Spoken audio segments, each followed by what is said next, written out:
Hello friends, अभी हम management of natural resources chapter का एग्जाम्पल प्रॉब्लम का क्वेश्चन 2 डिस्कस करेंगे. Question 2 is in a village in Karnataka people started cultivating crops all around a lake which was always filled with water. They added fertilizers to their field in order to enhance the yield. Soon they discovered that the water body was completely covered with green floating plants and fishes started dying in large numbers. Analyze the situation and give reasons for excessive growth of plants and death of fish in the lake.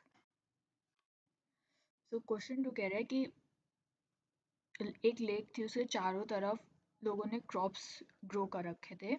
अब जब crops की yield बढ़ाने के लिए उन्होंने fertilisers use किए, तब जो लेक थी उसमें ग्रीन फ्लोटिंग प्लांट्स की ग्रोथ हो गई और अंदर जो फिश थी उनकी डेथ स्टार्ट हो गई.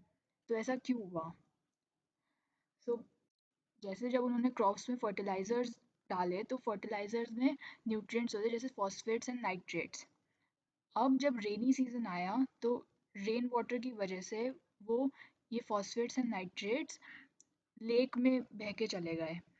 अब उस वजह से जो लेक वाटर था उसमें एल्गी की ग्रोथ हो गई, क्योंकि उन्हें वो एल्गी को फॉस्फेट्स और नाइट्रेट्स मिल गए तो उनकी उस वजह से ग्रोथ हो गई.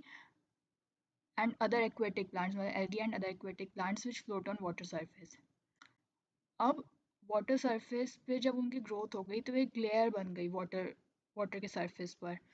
उस वजह से वो सनलाइट जो है वो पास नहीं कर पा रही थी और जो ऑक्सीजन है वो भी अंदर नहीं जा पा रही है उस लेयर के अक्रॉस वाटर के अंदर. उस वजह से अब जिस क्योंकि सनलाइट नहीं मिल पा रही तो जो अंदर जो सबमर्ज्ड प्लांट्स थे उनकी डेथ शुरू हो गई और ऑक्सीजन नहीं मिल पा रही थी तो फिश फिश की भी डेथ हो गई. तो इस वजह से लिखा है because of excessive use of fertilizers in the fields they were carried down to the lake during rains. The fertilizers contain phosphates and nitrates, resulting excessive growth of algae and other aquatic plants which float on water surface. The submerged plants are killed due to shading, and insufficient availability of dissolved oxygen resulted in the death of fish.